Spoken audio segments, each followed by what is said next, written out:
بسم الله الرحمن الرحيم. هذه القصة خطوة step by step to be successful.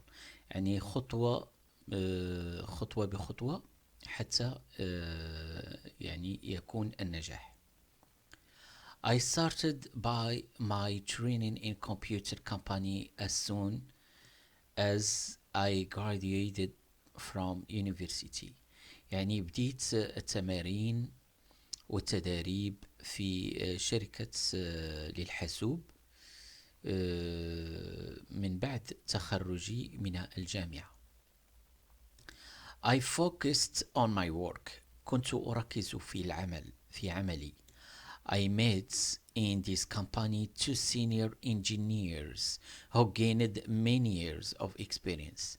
التقيت هناك في تلك الشركة بجوج مهندسين يعني مستوى عالي اللي كانوا راكموا واحد عدد سنين ديال التجارب. They gave answers to most of my questions. يعني كانوا تيعطوا أجوبة لأغلب الأسئلة اللي كنت نطرح. All at first I asked many questions as why this script works in that way. في أول الأمر كنت أسأل عدة أسئلة حول يعني السكريبت يعني ديال البرمجة يعني لماذا يعمل بهذه الطريقة. How make a script source to make a difference. كيفاش يمكن الواحد يبدل يعني البرمجة حتى يعني يكون متميز. I collected information about my customers' needs, so also I organized it in order to make a map that show our process. يعني كنت أجمع عدة معلومات ديال من طرف احتياجات الزبناء، وكنت أنظم تلك الاحتياجات بهدف وضعها في خريطة ذهنية حتى يتبين يعني جميع المراحل. In addition, I used a source script to make forms, edit them and print them. وكنت أستعمل هذه لغة البرمجة اللي يعني من أجل العمل على الفورمز يعني خانات اللي تملئها الشخص و edit them تحريرها وطبعها. After 3 months I accomplished my assignments. My boss and my customers were satisfied. من بعد 3 أشهر أنجزت يعني مهمتي، وكان يعني صاحب الشركة والزبناء كانوا يعني في حالة رضا على العمل اللي قمت به. As soon as my boss liked to hire me, I already received a call from my best friend who wanted to be my co-worker in a new company of web designer. عندما بدأ مشغلي عندما أراد صاحب الشركة أن يشغلني، كنت قد استقبلت مكالمة من أعز أصدقاء الذي كان يريد أن أكون عامل بجانبه في شركة جديدة لتصميم المواقع. My new boss was a big geek. He was a respected man. صاحب تلك الشركة الجديدة كان رجل بالغ يعني من العلماء في التكنولوجيا، وكان رجلا محترما. My proudest day was the first day I put my feet in his company. وكان يعني يوم افتخاري كان هو اليوم الذي وضعت فيه قدماي في تلك الشركة في شركته. I was the luckiest young man in the world. كنت أكثر الشباب محظوظين في هذا العالم. He gave me the best position. أعطاني أحسن مرتبة وأحسن وظيفة. I was a leader in my team. كنت قائد في فرقتي. I was a project manager. وكنت يعني أسير وأدير المشاريع داخل تلك الشركة. I never forget him. I am grateful for his help.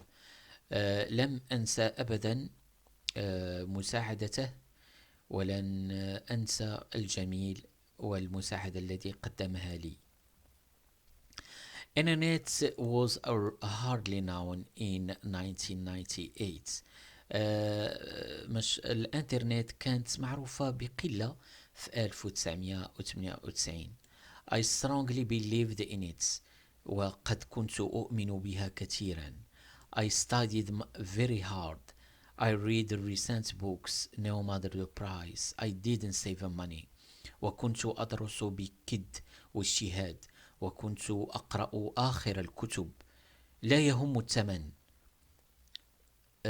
I didn't save money. وكنت لا يعني أحتفظ بالأموال. I bought 2 or 3 books a week. كنت أشتري 2 كتب و3 كتب في الأسبوع. I didn't care about the time. I cared about how I could adapt my skills acquisitions with new projects. كنت لا أهتم بالوقت، ولكن كنت أهتم كيف أوظف القدرات المحصلة في المشاريع الجديدة. One of the things that I enjoy to do more than anything else is learning new things. أحسن حاجة كنت أتمتع بها هي أن أعمل شيء جديد، وأن أتعلم شيء جديد يعني كل يوم.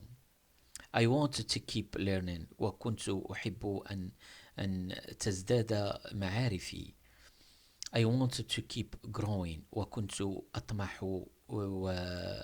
أطمح أن أكبر يعني في العلم. I always prefer to take risks. كنت دائما أفضل أن أخذ المخاطر. I'd rather work on new ideas.